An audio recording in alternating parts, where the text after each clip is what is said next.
बच्चों, आज हम पढ़ेंगे जहांगीर के विषय में। जहांगीर कौन थे और उनके शासनकाल के विषय में पढ़ेंगे। चलिए पढ़ते हैं। जहांगीर जहांगीर का जन्म 1569 को फतेहपुर सीकरी में हुआ था। जहांगीर का जन्म कब हुआ था? 1569 को फतेहपुर सीकरी में हुआ था। जहांगीर का जो असली नाम था वो था सलीम। जहांगीर का असली नाम क्या था? सलीम था। उनका असली नाम सलीम था। अकबर ने सलीम का फतेहपुर सीकरी के शेख सलीम चिश्ती के नाम पर रखा था। बादशाह अकबर ने सलीम का जो नाम सलीम रखा वो किसके नाम पर रखा था? वो फतेहपुर सीकरी के एक शेख थे जिनका नाम सलीम चिश्ती था। उनका नाम क्या था? सलीम चिश्ती था।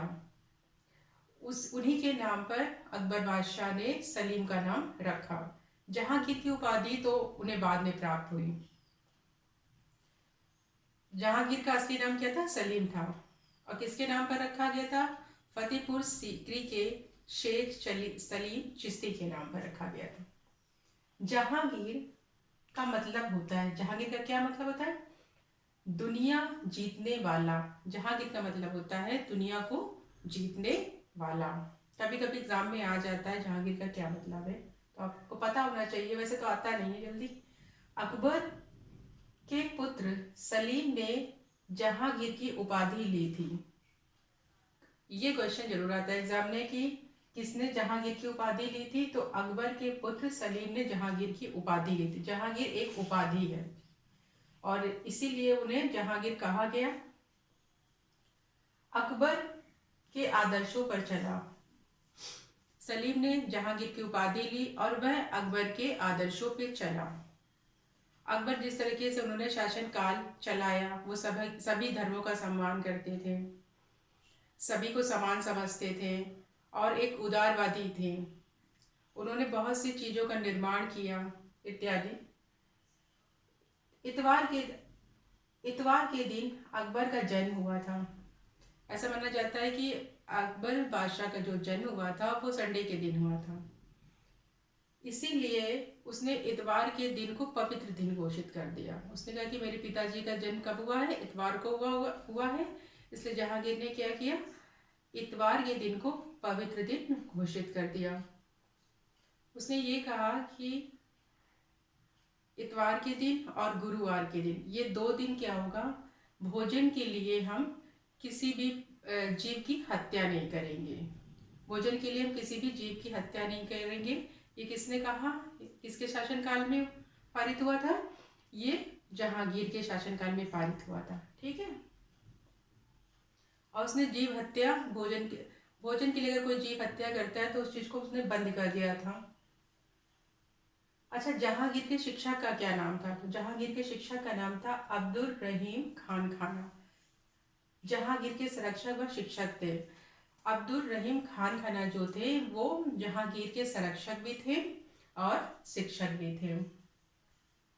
1611 ईस्वी में जहांगीर ने मेहरुन्निसा से शादी की। ये प्रश्न आता है कि जहांगीर ने मेहरुन्निसा से किस सन में शादी की है? तो वो 1611 ईस्वी में की। मेहरुन्निसा को ही नूरजहां की उपाधि मिली है। तो पहले असली नाम नूरजहां का मेहरुन्निसा है, इससे आप कंफ्यूज मत होइएगा। अगर एग्जाम में मेहरुन्निसा आता है समझ लीजिएगा ये नूरजहां का ही असली नाम है। शादी के बाद उन्हें नूर महल, बाद में नूरजहां की उपाधि दी गई।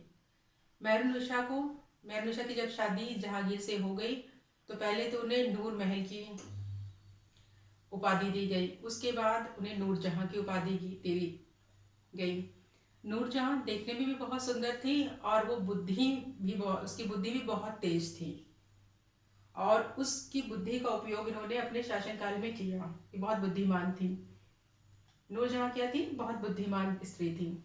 1622 ईस्वी में सत्ता की बागडोर नूरजहां ने अपने हाथों में ले ली। 1611 में जहांगीर और नूरजहां की शादी हुई। सन 1622 में 1611 में नूरजहां और जहांगीर की शादी हुई और 1622 ईस्वी में नूरजहां ने सत्ता की जो भी बागडोर थी वो अपने हाथों में ली।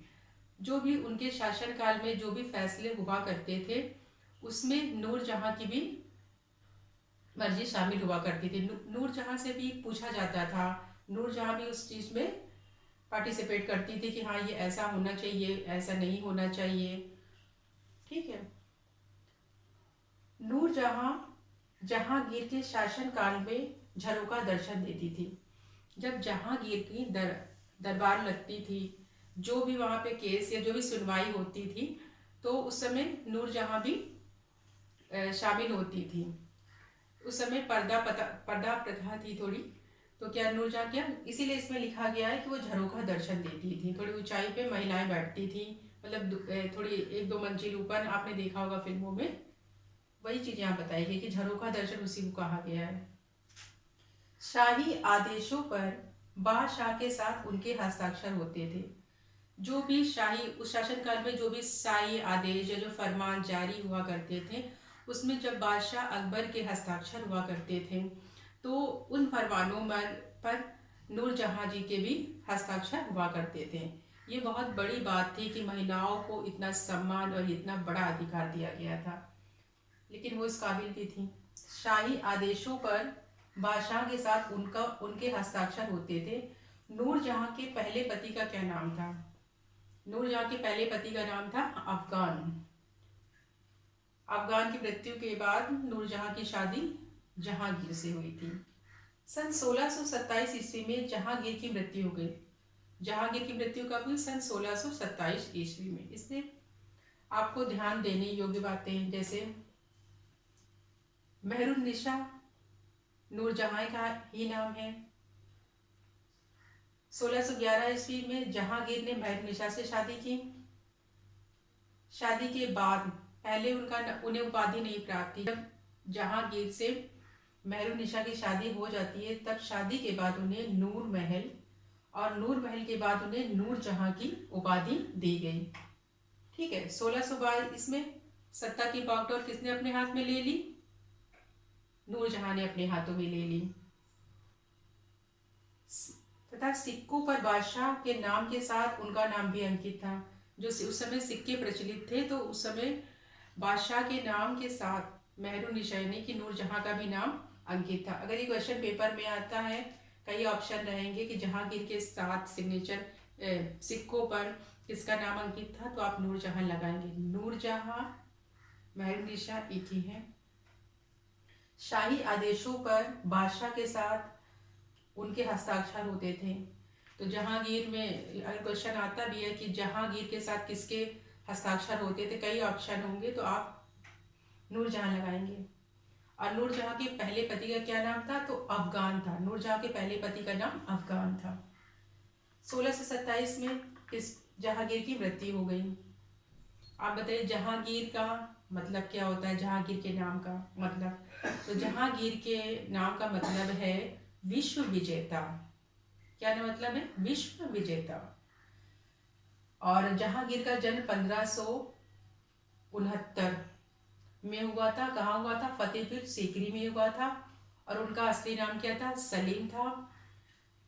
अच्छा, सलीम उनका नाम क्यों रखा गया? क्योंकि अकबर ने फतेहपुर सीकरी के शेख सलीम चिश्ती के नाम पर उनका नाम सलीम रखा। ऐसा कहा जाता है कि बादशाह अकबर ने वहां जाके मन्नत मांगी थी पुत्र की, तो वहां इसी वजह से उन्होंने सलीम नाम रखा जहांगीर का। उम्मीद करती हूँ कि आप लोग को ये टॉपिक समझ में आ गया होगा। अगर आपको अच्छा लगा ये टॉपिक, तो कमेंट बॉक्स में कमेंट करें। थैंक यू, धन्यवाद।